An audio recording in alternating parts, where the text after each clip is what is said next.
আজকে খুতবায় পবিত্র কোরআন মাজিদের ২৬ নম্বর সূরা সূরাতুশ শুআরার ৮০ নম্বর আয়াতটি একাধিকবার আমি পড়েছি, আপনারা খেয়াল করেছেন। ওয়াইদা মারিদতু ফাহুয়া ইয়াশফি। আমাদের বাবা, মুসলিম মিল্লাতের বাবাকে, সকলে বলুন মুসলিম মিল্লাতের বাবাকে, ইব্রাহিম খলিলুল্লাহ আলা নবিয়িনা ওয়া আলাইহিস সালাতু ওয়াসসালাম।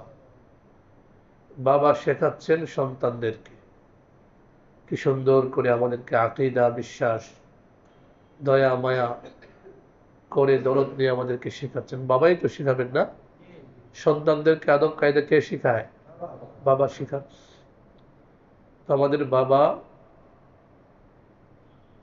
আবু মিল্লাতিনা, আমাদের মিল্লাতের বাবা ইব্রাহিম আলাইহিস সালাতু ওয়াসসালাম, তিনি বলছেন, আমাদেরকে শেখাচ্ছেন, তিনি উচ্চারণ করছেন।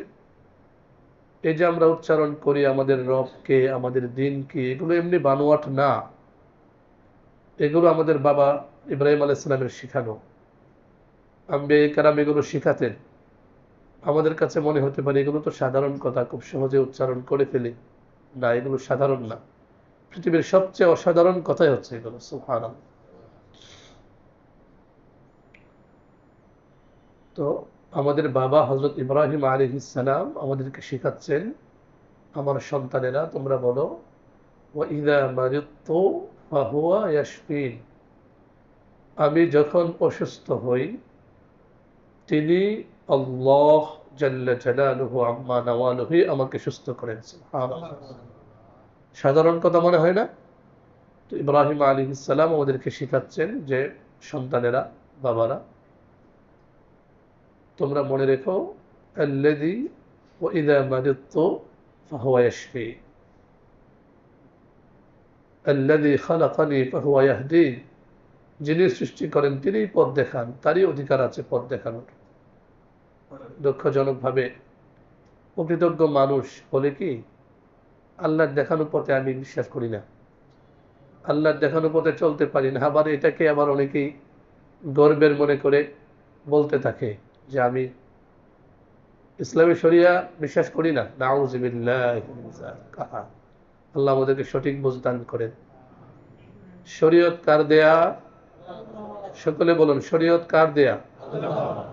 কোরআনে কারীমে আল্লাহ কত সুন্দর করে বলেছেন, সুম্মা জাআলনাকা আলা শারিআতিম মিনাল আমর। তোমাকে একটা শরীয়তের নির্দেশনা আমি দিয়েছি, তোমাদের জন্য, তোমার জন্য বানিয়েছি আমি। ফাত্তাবি'হা, শরীয়তের অনুসরণ করো। এই যে আমরা আমাদের মিম্বার থেকে বারবার বারবার বলি, কথাগুলো অত্যন্ত গুরুত্বপূর্ণ, কিন্তু আমরা অনেকে খেয়াল করি না।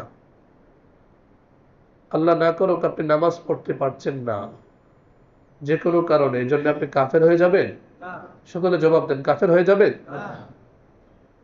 তো কেউ যদি বলে সম্ভব না, নামাজ পছন্দ করি না আমি, ঈমান থাকবে তার?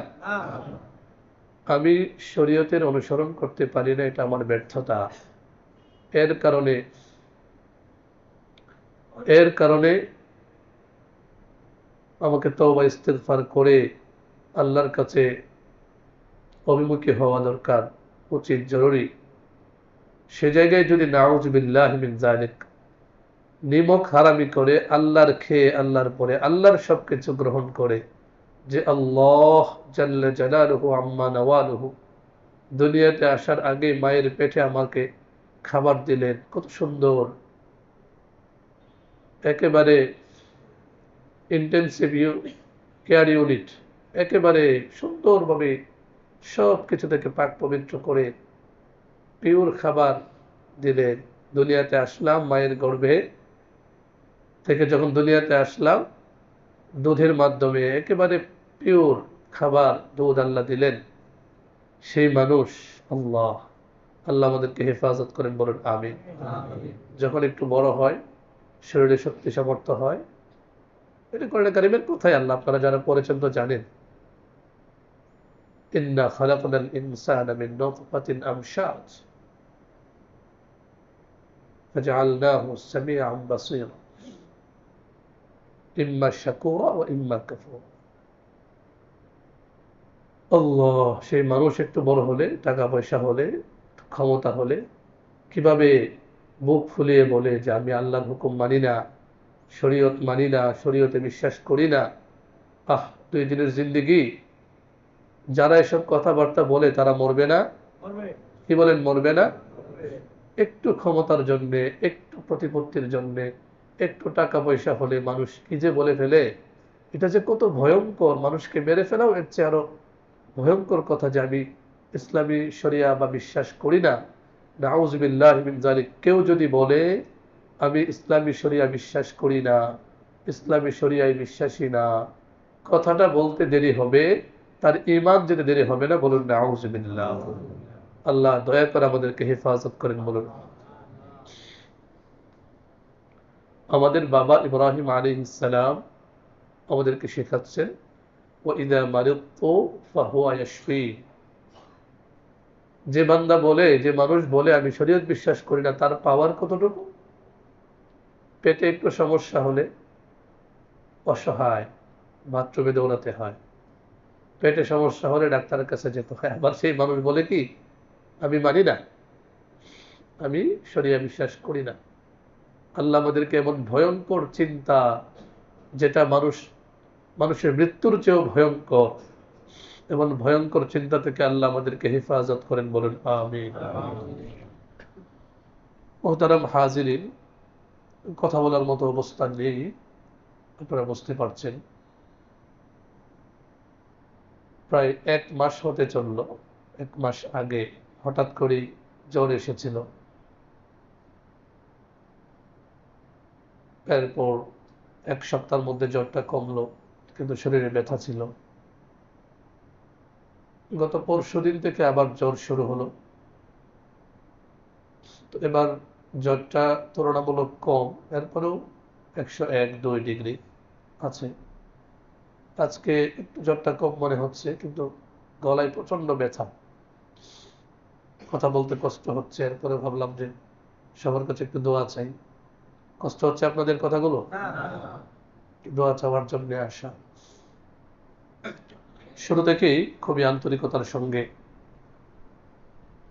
যার পরামর্শে ট্রিটমেন্ট চলছে, আমাদের আউজপাড়া জামে মসজিদের সম্মানিত উপদেষ্টা আলহাজ আনোয়ার হোসেন সাহেবের বড় সন্তান, শহীদ সোহরাওয়ার্দী মেডিকেল কলেজ ঢাকার সহকারী রেজিস্ট্রার, আমাদের খুবই আন্তরিক ভাই, আজকে 4 বছর হতে চলল। তাকে যখন যে কোনো প্রয়োজনে হোয়াটসঅ্যাপে মেসেজে নক দিয়েছি, খুব আন্তরিকভাবেই সবসময় পাশে পেয়েছি, পাচ্ছি। আমি, আমাদের মুয়াজ্জিন সাহেব, খাদেম সাহেব, আমাদের জন্যে, আমাদের পরিবারের সদস্যদের জন্য তিনি অন্তঃপ্রাণ যে কোনো সময় মেসেজ করেছি, যতটুকু সম্ভব দ্রুত জবাব দিয়েছেন, দিচ্ছেন। আমাদের প্রিয় ভাই ডক্টর মারুফ হোসেন ভাই, ওনার তত্ত্বাবধানে ট্রিটমেন্ট চলছে আলহামদুলিল্লাহ। আল্লাহ ভাইকে উত্তম বিনিময় দান করে। তো আপনাদের কাছে দোয়া চাই। অসুস্থতা আসলে কে কখন হয়ে যায়, আমরা যে আসলে অসহায় আল্লাহর ফায়সালার সামনে, এটাই প্রমাণ। এবছর যে জ্বরটা হয়েছে, অনেককেই দেখেছি একবার জ্বর হওয়ার পরে আবার জ্বর হয়েছে। আমার এক কলিগ, মাদ্রাসায় পড়ায় একসাথে,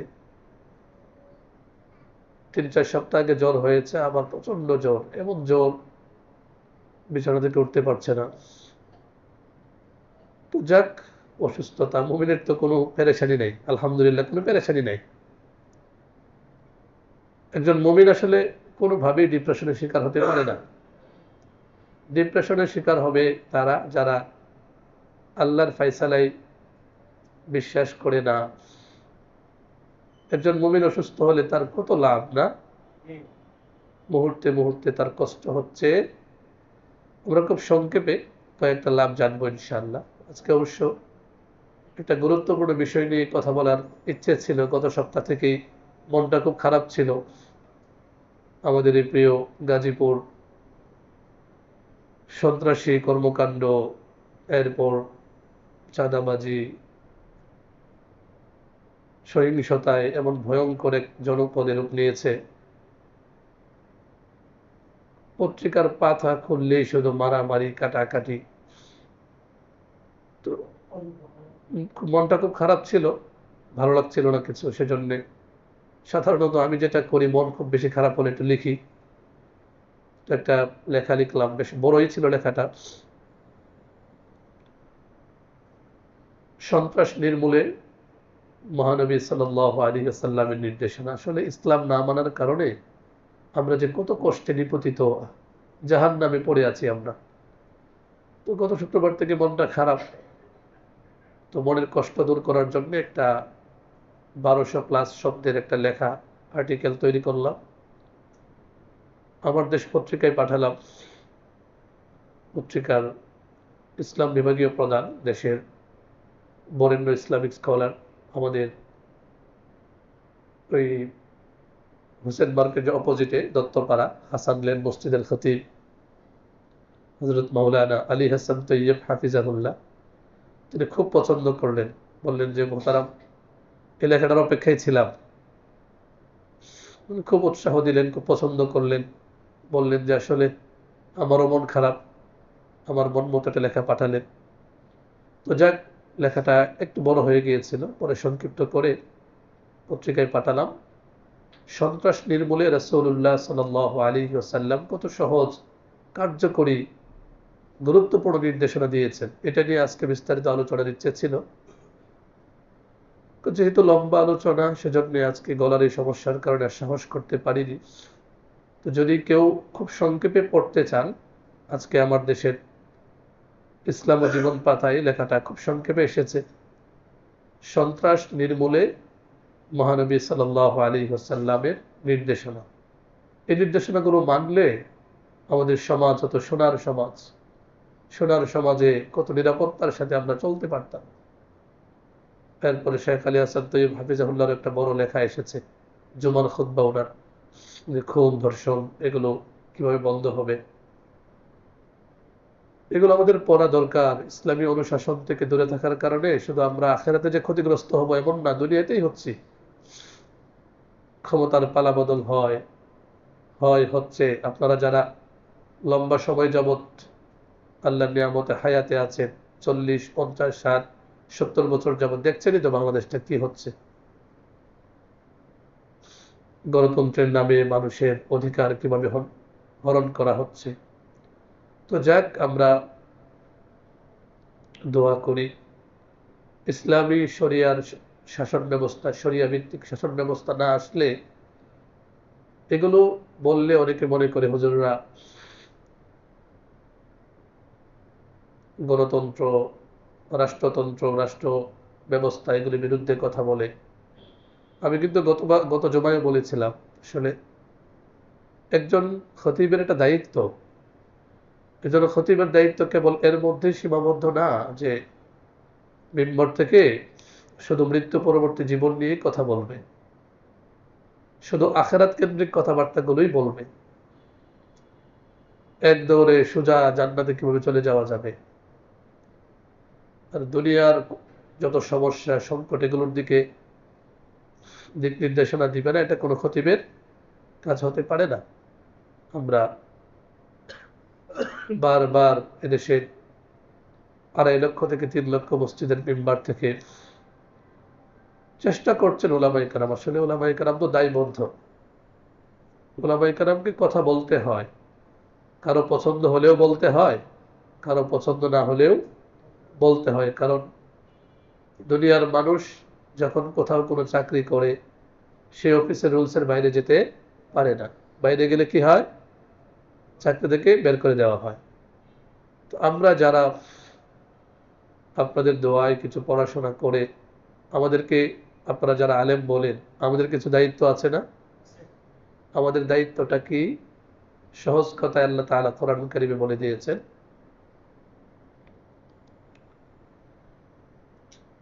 ওয়ালা ইয়াখশাউনা আহাদান ইল্লাল্লাহ আল্লাযীনা ইউবাল্লিগুনা রিসালাতিল্লাহ ওয়া ইয়াখশাউনাহু ওয়ালা ইয়াখশাউনা আহাদান ইল্লাল্লাহ ওয়া কাফা বিল্লাহি হাসিব। দুনিয়ার মানুষও চাকরি করে, আমাদেরকেও চাকরি করতে হয়। আর আমাদেরকে আপনারা বলেন, হাদিস আমাদেরকে জানাচ্ছে, মসজিদের মিম্বারের খতিবরা হচ্ছেন রাসূলুল্লাহ সাল্লাল্লাহু আলাইহি ওয়াসাল্লামের ওয়ারিস। কার ওয়ারিস? আম্বিয়া কেরামের ওয়ারিস। আল উলামা ওয়ারাসাতুল আম্বিয়া। সেই নবীদের কাজটা কি? ইউবাল্লিগুনা রিসালাতিল্লাহ, আল্লাহর পক্ষ থেকে আসা বার্তা রিসালাতকে মানুষের কাছে পৌঁছে দিবে। ওয়ালা ইয়াখশাউনা আহাদান ইল্লাল্লাহ, আল্লাহ ছাড়া কাউকে ভয় পাবে না। এজন্য দেখুন, কত শত শত আলিমকে কারাগারে নেওয়া হয়েছে, তারা কি সবাই হক কথা বলা ছেড়ে দিয়েছে? কি বলেন, হক কথা বলা ছেড়ে দিয়েছে? বলতে হবে। একদল আলেম সব সময়, তাদেরকে যদি মেরে টুকরো টুকরো কেটে টুকরো টুকরো করা হয়, ফাঁসির মঞ্চে নিয়ে যাওয়া হয়, তবুও তারা আল্লাহর হকের কথাগুলো বলবেই। এই প্রজন্মের কাছে আমরা জানি না, বুঝি না, ওলামায়ে কেরামকে অনেকেই মনে করে যে তারা সমাজ বিচ্ছিন্ন, অথচ তারা খেয়াল করে না। এই যে আজকে কত তারিখ? ইংরেজি 15ই আগস্ট 2025। আজকে থেকে যদি আমরা এদিক থেকে ধরুন 25 আর ওই দিক থেকে 50, 50 আর 25 কত? 75 আর 3 78। ঠিক 78 বছর আগে পৃথিবীর একটা গুরুত্বপূর্ণ ভূখণ্ডে স্বাধীনতা অর্জিত হয়েছিল। সেই ভূখণ্ডটার নাম কি? এই সাবকন্টিনেন্টে ভারত এবং পাকিস্তান নামে দুটা দেশ আলাদা হয়েছিল না? 1947 সালে 14ই আগস্ট পাকিস্তান, 15ই আগস্ট ভারত। মানে আমাদেরটা, আমরা যেহেতু পাকিস্তানের অংশ ছিলাম, ইস্ট পাকিস্তান, ওয়েস্ট পাকিস্তান, তো আমাদেরটা হচ্ছে 14ই আগস্ট আর ভারত 15ই আগস্ট। তো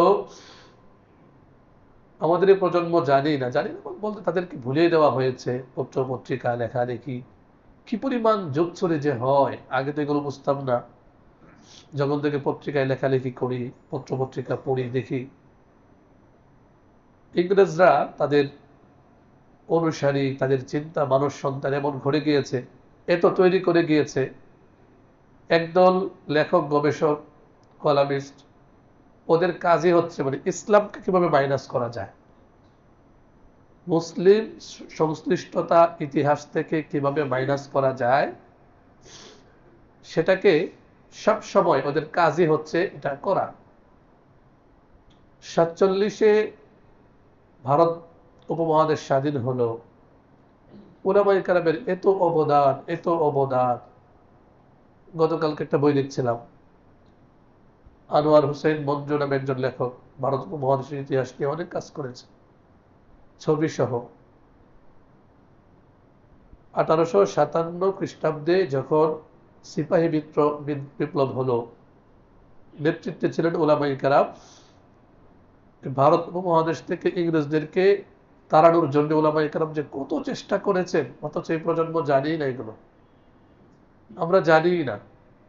সেই 1757 সালে যখন বাংলা, বিহার, উড়িষ্যা স্বাধীন হলো, ওদের হাতে স্বাধীনতা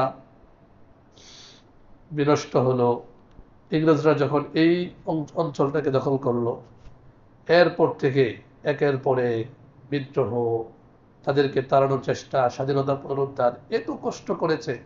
সেই ফকির বজলু শাহ একজন আলেম ছিলেন, শহীদ তিতুমীর বড় আলেম ছিলেন না, জানেন না? অনেক বড় আলেম ছিলেন। কত সাহস ছিল, কত শক্তি ছিল। জানতেন যে একটা বিশাল সৈন্যবাহিনী তাদের বিরুদ্ধে ইমানের বলে বলিয়ান হয়ে তারা দাঁড়িয়ে গিয়েছে। নিশ্চিত মৃত্যু জেনেও তারা ভয় পাননি। এভাবে কত যে চেষ্টা করেছে। 1857-তে উলামায়ে কেরাম ব্যাপকভাবে চেষ্টা করেছেন। তো ওদের, ইংরেজদের সবচেয়ে রাগ ছিল উলামায়ে কেরামের উপর। আপনারা যারা ইতিহাস পড়েছেন তারা জানেন। উইলিয়াম হান্টার নামে একটা ঐতিহাসিক আছে, এত উল্টাপাল্টা ইতিহাস লিখেছে মুসলমানদেরকে চারিত্রিকভাবে হরণ করার জন্যে, মুসলমানদেরকে বিভিন্নভাবে ছোট করার জন্য ইতিহাস লিখেছে। দুঃখজনক বাস্তবতা হচ্ছে আমাদের স্কুল, কলেজ, ইউনিভার্সিটিতে ওই উইলিয়াম হান্টারদের লেখা ইতিহাসই পড়ানো হয়। একটা ছেলে যখন মাস্টার্স পর্যন্ত পড়াশোনা করে, সে এগুলো পড়ে এই মুসলমানদের প্রতি বিদ্বেষ, মুসলমানরা লুটেরা। কারণ এই যে William Hunter the Indian Muslims বইয়ের মধ্যে বারবার এই যে স্বাধীনতাকামী, নিজের দেশের স্বাধীনতা পুনরুদ্ধার যারা করতে চায় তাদেরকে কি বলা হয়? মুক্তিযোদ্ধা বলে না, ফ্রিডম ফাইটার বলেন। আপনি আপনার ঘরে ডাকাত পড়েছে, আপনি তাকে প্রতিরোধ করার জন্য গেলেন, তো এটা কি কোনো দোষের কাজ? বলেন সবাই, দোষের কাজ এটা? আশ্চর্যের বিষয়, এই উইলিয়াম হান্টাররা এই মুসলমানদেরকে ওরা বলেছে ডাকাত, ডাকু। যারা স্বাধীনতা পুনরুদ্ধার জন্য এত কষ্ট করছে, দেশের মানুষের মুক্তির জন্য জীবন দিচ্ছে, তারা এক তো হচ্ছে মুসলমানদেরকে মারছে, পরবর্তী প্রজন্মের মন মস্তিষ্কে মুসলমানদের প্রতি ঘৃণা, বিদ্বেষ, হিংসা ছড়িয়ে দেওয়ার জন্য এই উইলিয়াম হান্টাররা লিখছে যে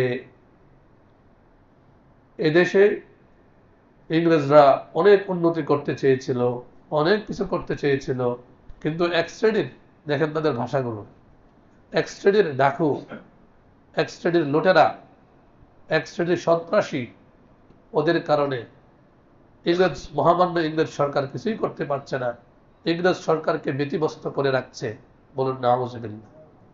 কথাটা তো সে বলছে, এখান থেকে বুঝে আসে কি মুসলমানরা উলামায়ে কেরামের নেতৃত্বে সব সময় ইংরেজদের পুরো দৌড়ের উপর রাখছে। তো যাক, যেটা বলতে চাচ্ছিলাম, আজকে এই প্রজন্ম আমরা জানি না দেশ, জাতি, উম্মার জন্য উলামায়ে কেরাম কত ত্যাগ করেন, কিন্তু ফোকাসে আসেন না ওনারা। কেন আসে না? ওনাদের কোনো ব্যর্থতা না, এটা হচ্ছে আমাদের নিমক হারামি, অকৃতজ্ঞতা। বলুন নাউজুবিল্লাহ। আপনার জন্য আপনার বাবা মাথার ঘাম পায়ে ফেলে আপনাকে মানুষ করার চেষ্টা করলো, আপনি কোনোদিন বাবার সেই অবদান স্বীকার করেন না, বাবার নাম বলেন না, তা আপনার চেয়ে অকৃতজ্ঞ পৃথিবীতে আর কেউ আছে? তো আমাদের জন্য ভারতবর্ষ, ভারত উপমহাদেশ নির্ঝঞ্ঝাট ইংরেজদের থেকে দূর করার জন্যে শুধুমাত্র 1857 খ্রিস্টাব্দে অর্ধ লক্ষাধিক আলেমকে শহীদ হতে হয়েছে।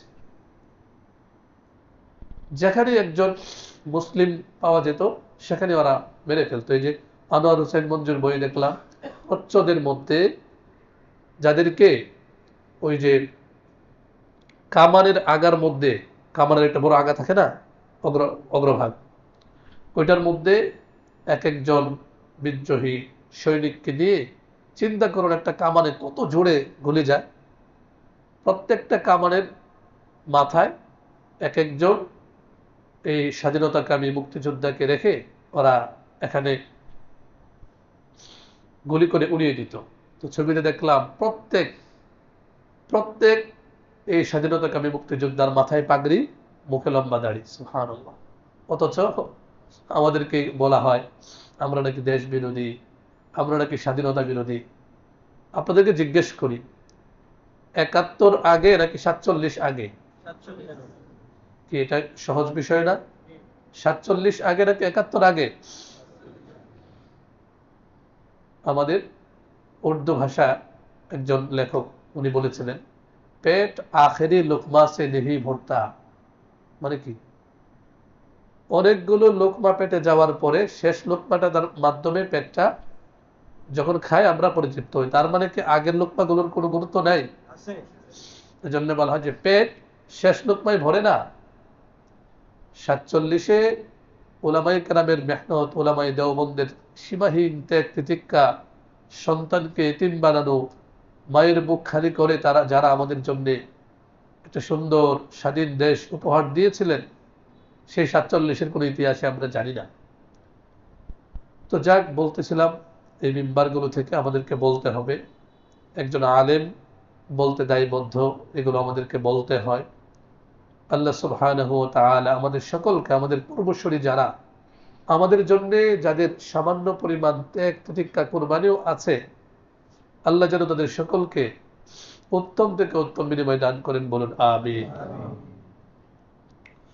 মুহতারাম হাজিরিন, আমি বলছিলাম যে অসুস্থতা, কোনো বালা মুসিবত, এগুলোতে একজন মুমিন কখনো ডিপ্রেশনের শিকার হতে পারে না, পেরেশান হতে পারে না।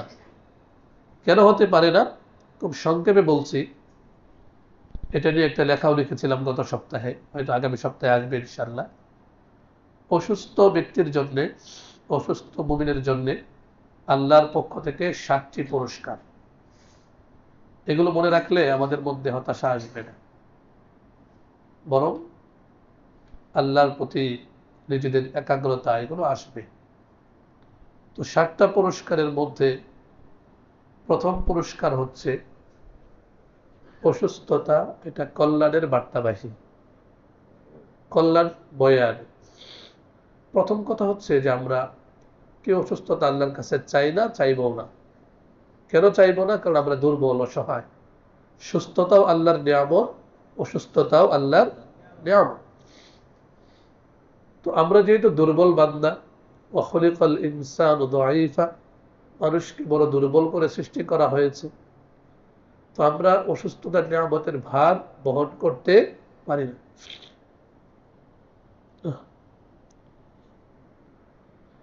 আল্লাহু আকবার। অসুস্থতার ভার বহন করার ক্ষমতা আমাদের নেই। সেজন্য আল্লাহ সুবহানাহু ওয়া তাআলার কাছে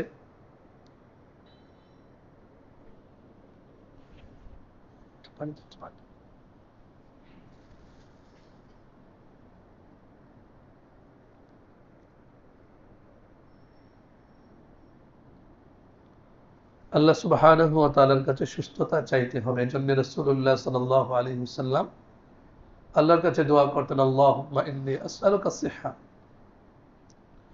সুস্থতা আল্লাহ আপনার কাছে আমি চাই। এজন্য এত ব্যাটাগিরির সুযোগ নাই। সুস্থতা যেহেতু নিয়ামত আল্লাহর কাছে, অসুস্থতাও যেহেতু নিয়ামত আল্লাহর কাছে অসুস্থতা চাই, এমনটা বলা যাবে না, করা যাবে না। তো অসুস্থ মুমিনের জন্য 7টি পুরস্কারের প্রথম পুরস্কার হচ্ছে অসুস্থতা কল্যাণ বয়ে আনে। কি কল্যাণ বয়ে আনে? মুআবিয়া ইবনে আবি সুফিয়ান রাদিয়াল্লাহু আনহু থেকে বর্ণিত হাদিস, সহিহ বুখারীর বর্ণনা, 5645 নম্বর হাদিস। রাসূলুল্লাহ সাল্লাল্লাহু আলাইহি ওয়াসাল্লাম ইরশাদ করেন, মান ইউরিদিল্লাহু বিহি খায়রান ইউসিব মিনহু। অসুস্থতা একটা বিপদ কিনা? কি বলেন, বিপদ কিনা? আল্লাহ সুবহানাহু ওয়া তাআলা যার ব্যাপারে কল্যাণ চান তাকে আল্লাহ বিপদ দান করেন, বলুন সুবহানাল্লাহ। কেন? কারণ অন্য এক হাদিসে এসেছে, এখানে আলোচনায় আসবে। তো যাক, প্রথম পুরস্কার হচ্ছে অসুস্থতা। এটা আল্লাহ আমার ব্যাপারে কল্যাণ চান, কল্যাণের বার্তা নিয়ে আসে। তো আমরা কখনো আল্লাহর কাছে অসুস্থতা চাই না। যদি আল্লাহর ফায়সালায় অসুস্থতা চলে আসে, হতাশ হওয়া যাবে না। অনেকের বাচ্চা, নিজে, পরিবারের সদস্যরা অসুস্থ থাকে, হতাশ হয়ে যায় যে হুজুর আর কত আর কত। কঠিন, এটা একটা অত্যন্ত কঠিন একটা বিষয়। আল্লাহ আমাদেরকে হেফাজত করেন, বলুন আমিন। তো 1 নম্বর পুরস্কার হচ্ছে অসুস্থতা আল্লাহর পক্ষ থেকে, এটা কল্যাণ বয়ে আনে। 2 নম্বর পুরস্কার হচ্ছে, এটার দিকে চিন্তা করলে অসুস্থতায় কোনো পেরেশানি লাগে না। 2 নম্বর পুরস্কার হচ্ছে অসুস্থতা গুনাহ মোচনকারী, গুনাহকে পাক সাফ করে দেয়। ভালো করে সাবান দিয়ে কোনো একটা কাপড় যদি ধোয়া হয়, কাপড়ের ময়লা থাকে? থাকে না। তো রাসূলুল্লাহ সাল্লাল্লাহু আলাইহি ওয়াসাল্লাম বলে যে একজন মুমিন যখন অসুস্থ হয় তখন তার গুনাহগুলোকে আল্লাহ সুবহানাহু ওয়া তাআলা ধীরে ধীরে ধুয়ে মুছে একেবারে পরিষ্কার পরিচ্ছন্ন করে দেন, সুবহানাল্লাহ। 3 নম্বর পুরস্কার হচ্ছে অসুস্থতা পবিত্রতাকারী, মানে পবিত্রকারী। যখন কেউ অসুস্থ হয়, আর সে আল্লাহর ফায়সালায় সন্তুষ্ট থাকে।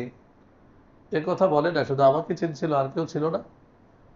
আমাদের সমাজে অনেকে আমরা বলে ফেলি, কি বলে ফেলি, যার লাগালে আমারই চিনলো, আর কেউ ছিল না সমাজে। অসুস্থতা খালি আমারই ধরলো, আমার বাচ্চাটাকেই ধরলো, আমাকেই ধরলো, এই জাতীয় কথা বলা যাবে না, এগুলো বলা যাবে না। অসুস্থতা গুনাহ মাফ করে, অসুস্থতা পবিত্রতা আনয়ন করে, আপনার জীবনকে পবিত্র করে দিবে। সুবহানাল্লাহ। সাঈদ ইবনে হিব্বানের বর্ণনা, সুন্দর এক হাদিস, অত্যন্ত মোটিভেশনাল হাদিস।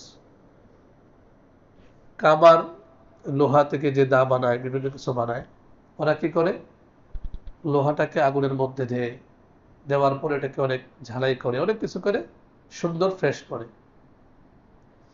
তো রাসূলুল্লাহ সাল্লাল্লাহু আলাইহি ওয়াসাল্লাম বলেন, কামারের হাপড় যেভাবে লোহাকে পরিষ্কার পরিচ্ছন্ন পবিত্র করে, অসুস্থতা একজন মুমিনকে সেভাবে পবিত্র করে। সুবহানাল্লাহ। 3 নম্বর পুরস্কার হচ্ছে অসুস্থতাকালীন সওয়াব। মানে কি, আপনি যখন সুস্থ অবস্থায় আল্লাহর ইবাদত করছেন, সুন্দরভাবে ইবাদত করতে পারছেন, হঠাৎ করে অসুস্থ হয়ে গেলেন, এখন তাহাজ্জুদ পড়তে পারছেন না, এখন আগের মতো জিকির করতে পারছেন না, তো পেরেশানির কোনো কারণ নেই। রাসূলুল্লাহ সাল্লাল্লাহু আলাইহি ওয়াসাল্লাম বলে, কোনো ব্যক্তি যদি অসুস্থতার কারণে তার আগের আমলগুলো কন্টিনিউ করে যেতে না পারে, আল্লাহ সুবহানাহু ওয়া তাআলা রোগাক্রান্ত হলে ওই আমলগুলো সব আল্লাহ দিয়ে দেন। সুবহানাল্লাহ। 5 নম্বর, সওয়াব ও মর্যাদা বৃদ্ধি।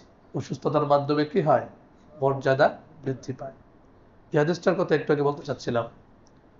অনেক সময় এমন হয়, আল্লাহ আমার জন্য, আপনার জন্য একটা মর্যাদার স্থান নির্ধারণ করে রেখেছেন, কিন্তু আমরা আমাদের আমলের মাধ্যমে, আমাদের নেক কাজের মাধ্যমে সেখানে পৌঁছতে পারছি না।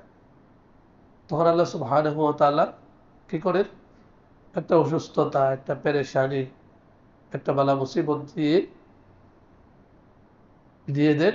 আর ব্যক্তি যখন সবর করে, অসুস্থতায় ভেঙে না পড়ে, তখন ওই ব্যক্তি এই যে সবরের কারণে নেক আমলের মাধ্যমে তার যেখানে পৌঁছার কথা ছিল, যে মর্যাদা প্রাপ্তির কথা ছিল, আল্লাহ সুবহানাহু ওয়া তাআলা এই অসুস্থতায় ধৈর্য ধারণ করার কারণে আল্লাহ সুবহানাহু ওয়া তাআলা অসুস্থতার বিনিময়ে তাকে ওই মর্যাদায় পৌঁছে দেন। সুবহানাল্লাহ। মুস্তাদ আহমদের বর্ণনা এটা। 6 নম্বর, এই অসুস্থতা এটা একটি জান্নাতে যাওয়ার মাধ্যম, জাহান্নাম থেকে মুক্তির মাধ্যম। 6 নম্বরের পুরস্কার হচ্ছে অসুস্থতা এটা একজন বান্দার জাহান্নাম থেকে বাঁচার উপায়। কিভাবে? রাসূলুল্লাহ সাল্লাল্লাহু আলাইহি ওয়াসাল্লাম একবার জ্বরে আক্রান্ত এক সাহাবীকে দেখতে গিয়েছিলেন, তীব্র জ্বর হয়েছিল তার। তো রাসূলুল্লাহ সাল্লাল্লাহু আলাইহি ওয়াসাল্লাম তাকে গিয়ে বললেন, সাহাবী, তুমি সুসংবাদ গ্রহণ করো, কারণ এই জ্বর এটা আল্লাহর পক্ষ থেকে আসা আগুন। এই আগুন যখন কোনো মুমিন বান্দাকে দেওয়া হয়, সেটার মাধ্যমে তার আখিরাতের জাহান্নামের আগুন দূর হয়ে যায়। সুবহানাল্লাহ। 7 নম্বর পুরস্কার হচ্ছে এই অসুস্থতা এগুলো জান্নাতে যাওয়ার মাধ্যম। সুবহানাল্লাহ। কেন? অসুস্থতা একজন মুমিন যখন সবর অবলম্বন করে, আল্লাহ সুবহানাহু ওয়া তাআলা তার জন্য এমন পুরস্কার প্রস্তুত করে রাখেন যেটা ভাষায় প্রকাশ করার মতো না। তো জান্নাতের চেয়ে বড় কোনো পুরস্কার হতে পারে? এজন্যে দুনিয়াতে যারা কখনো কোনো বালা মুসিবত বা অসুস্থতায় পড়েনি, আর যারা অসুস্থতা, দুঃখ, কষ্ট নিয়ে দুনিয়ার জীবনযাপন করেছে, কিয়ামতের দিন আল্লাহ এই অসুস্থ বালা মুসিবতগ্রস্ত ব্যক্তির এত সওয়াব দিবেন, এটা কোরআন কারীমের কথা, ইন্নামা ইউওয়াফফাস সাবিরুনা আজরাহুম বিগাইরি হিসাব। যে কোনো একটা আমলের একটা সওয়াবের একটা সীমা পরিসীমা আছে, কিন্তু যারা ধৈর্য ধারণ করে অসুস্থতায় বালা মুসিবতে, আল্লাহর ফায়সালায় অসন্তুষ্ট হয় না, তাদেরকে আল্লাহ এত বিনিময় দিবে যার কোনো সীমা পরিসীমা নেই। তো যারা অসুস্থ কিয়ামতের দিন জান্নাতে যাওয়ার আগে বা জান্নাতে যখন যাবে, আল্লাহ তাদেরকে এত মর্যাদা দিবে, এটা দেখে যারা দুনিয়াতে খুব সুখ শান্তিতে জীবনযাপন করেছে তারা আফসোস করবে, হায় যদি দুনিয়াতে আমাদের চামড়াগুলো কাছে দিয়ে কাটা হতো, মানে অনেক বিপদ আপদ যদি আসতো তাহলে আজকে আমরা এই বিনিময় পেতাম। তো যাক, এই হচ্ছে 7টা পুরস্কার। কথাগুলো আমার নিজের জন্য এবং অনেকের পরিবারের সদস্যরা অসুস্থ। আমাদের মুয়াজ্জিন সাহেবের বড় মেয়ে, আগে একবার জ্বর এসেছে, আবার জ্বর, আরো অনেকেই অসুস্থ। আমি যে বাসায় থাকি সেখানে একজনের ব্যাপারে শুনলাম, আগে একবার জ্বর এসেছিল, আবার জ্বর। অনেকেই অসুস্থ। আমরা সবার জন্য দোয়া করি, আল্লাহ তাআলা যেন সকলকে সুস্থ করে দেন। আমরা যেহেতু দুর্বল, আমরা আল্লাহর কাছে আফিয়তের জিন্দেগি চাই, এবং যারা অসুস্থ হয়ে গিয়েছেন তাদেরকে যেন আল্লাহ এই পুরস্কারগুলো দান করেন। আমরা সকলে বলি আমিন। ওয়া আখিরু দাওয়ানা আলহামদুলিল্লাহি রাব্বিল আলামিন।